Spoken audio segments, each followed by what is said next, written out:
Oi gente, tudo bem com vocês? Sejam bem-vindos ao canal e à nossa aula de arte. Hoje, o nosso tema é a pintura de Piero della Francesca, Sandro Botticelli e Leonardo da Vinci.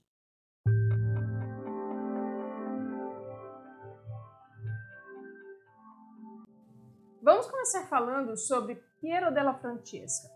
Em alguns aspectos, ele é considerado um dos principais herdeiros de Tommaso Masaccio. Piero se tornou pintor uma geração depois de Masaccio e dominava completamente a técnica da perspectiva, tanto que algumas fontes afirmam que, para ele, a função da pintura era servir de suporte para a apresentação de uma composição geométrica. Neste sentido, o acontecimento retratado seria uma consequência secundária. A importância da construção geométrica da cena pictórica, Della Francesca adicionou um novo ingrediente tão importante quanto a geometria, o tratamento da luz, de maneira que ela ajudasse tanto a modelar as formas das figuras quanto a criar a ilusão de perspectiva. Pintores anteriores a Della Francesca já faziam isso, o próprio Masaccio, por exemplo, mas Piero conseguiu seguir adiante no trabalho iniciado por estes pintores com uma simplicidade que não deixou de impressionar.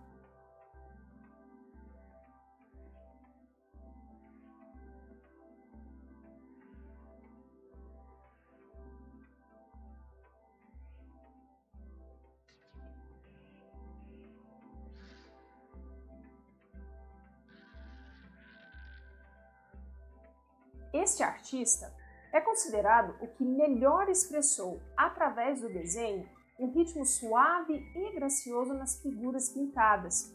Os temas de seus quadros eram inspirados tanto na antiguidade greco-romana quanto na tradição cristã e eram escolhidos segundo o potencial de expressão de um ideal de beleza. Botticelli revela, através de suas formas, padrões harmoniosos perfeitos. Em comparação com outros pintores do período, as figuras de Botticelli parecem menos sólidas, mais fluídas. Elas não são tão corretamente desenhadas quanto a de outros pintores renascentistas, e os movimentos graciosos e linhas melodiosas de algumas de suas obras relembram, de certa forma, a tradição da pintura gótica, seja pela visão da maneira gentil que o corpo se movimenta, seja pelo caimento das roupas. Alguns autores consideram que, para Botticelli, a beleza estava associada ao ideal cristão da graça divina. Desta forma, as figuras humanas de seus quadros são belas porque manifestam esta graça. Ao mesmo tempo, são melancólicas, porque supõem que perderam este dom. E, finalmente, chegamos a Leonardo da Vinci. Ele nasceu em uma pequena aldeia toscana próximo a Florença e foi aprendiz do artista Andrea del Verrocchio. Este último era um importante e consagrado artista e treinou vários artistas ao longo de sua carreira. Porém, em Leonardo, os ensinamentos de Verrocchio foram além, pois Leonardo sempre estava em constante observação do mundo ao seu redor. Ele mantinha diário de suas descobertas e hipóteses, os quais foram cuidadosamente mantidos por seus pupilos após a sua morte. E a leitura dos escritos de Leonardo mostra o quanto ele tinha um espírito versátil que o permitiu trabalhar em vários campos do conhecimento humano. Por exemplo, em 1482, ele foi para Milão, onde se interessou por questões de urbanismo e fez um projeto para a cidade, incluindo uma rede de canais e um sistema de abastecimento de água e de esgotos. O projeto previa ruas alinhadas, praças e jardins públicos. Leonardo também tinha interesse em assuntos bélicos e ofereceu seus serviços ao então Duque de Milão, Ludovico Sforza, em uma carta na qual enumerou seus conhecimentos sobre o tema e que chegou até os dias atuais como um possível exemplo de currículo renascentista. Ele também se dedicou aos estudos de perspectiva, ótica, proporções e anatomia desde os tempos como aprendiz de Verrocchio. Assim como estes, os estudos sobre proporções de animais, movimentos, plantas de edifícios e engenhos mecânicos estão anotados em seus diários. Porém, Leonardo nunca os publicou. Canhoto e com o hábito de escrever da direita para a esquerda, seus escritos só podiam ser lidos com o auxílio de um espelho. Possivelmente, o artista tinha receio de divulgar suas ideias e vê-las serem consideradas heréticas, uma possibilidade bem real.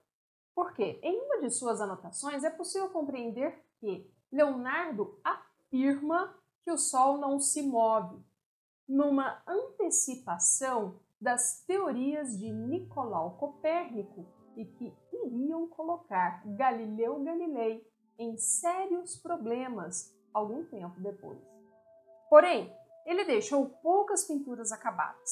Leonardo tinha o hábito de iniciar um trabalho e não terminá-lo, independentemente da urgência declarada de seus contratantes. Ele insistia que era ele quem devia determinar quando uma obra estava pronta e se recusava a entregar um trabalho caso não estivesse plenamente satisfeito com ele. Entre sua produção encontram-se o afresco Última Ceia, La Gioconda e a Virgem dos Rochedos. Também conhecida como Mona Lisa, esta é a mais famosa pintura de Leonardo. O sorriso misterioso da personagem é o que mais chama a atenção. Os efeitos de profundidade e luminosidade são igualmente notáveis, sendo que as montanhas e a água cada vez menos nítida conforme se afastam do primeiro plano garantem esta percepção. A paisagem de fundo, com traços e cores pouco precisos, contrasta com a figura em primeiro plano. A pele reflete a luminosidade e contrasta com as roupas escuras. A nitidez dos traços da personagem, contudo, não revelam os sentimentos expressados por sua face. Já esta representação da última refeição de Cristo retrata o exato momento em que Jesus anuncia que será traído por um dos apóstolos. Da Vinci mostra, por meio do rosto e dos gestos, principalmente das mãos, a reação de cada apóstolo. Existe um contraste grande entre a inquietação dos discípulos e a imobilidade de Jesus. Outros aspectos podem ser notados, como a impressão de profundidade criada pelos detalhes no forro da sala e pelas janelas abertas ao fundo. Também pode ser notada a claridade na parte direita da cena, em oposição à parte esquerda. Com tais recursos, Leonardo buscou integrar perfeitamente o mural ao refeitório, como se a sala representada na pintura fosse uma continuidade da sala real e a luz que ilumina a parte direita da pintura viesse das janelas que havia à esquerda do refeitório. Da Vinci dominou com sabedoria e expressividade o jogo de luz e sombra, criando atmosferas que partem da realidade, mas estimulam a imaginação do observador. Nesta pintura, o grupo de rochas escuras faz fundo para o grupo formado por Maria, São João Batista, Jesus e um anjo. As figuras estão dispostas de maneira a formar uma pirâmide, cujo vértice é Maria. A geometria da composição e a luz que incide sobre seu rosto faz ela ser o centro da obra. Entretanto, o menino Jesus acaba sendo o principal elemento da composição, devido ao envolvimento do corpo da criança na luz, da atitude de adoração de São João, da mão de Maria sobre a cabeça do menino, a atitude protetora do anjo que o apoia. A sensação de profundidade do quadro é proporcionada pela luz que brilha muito além da escuridão da superfície das pedras. Bem, hoje eu termino por aqui. Quem quiser se aprofundar neste tema, eu deixei ao final do vídeo a bibliografia utilizada para fazê-lo. Beijos, bons estudos a todos e até o nosso próximo vídeo.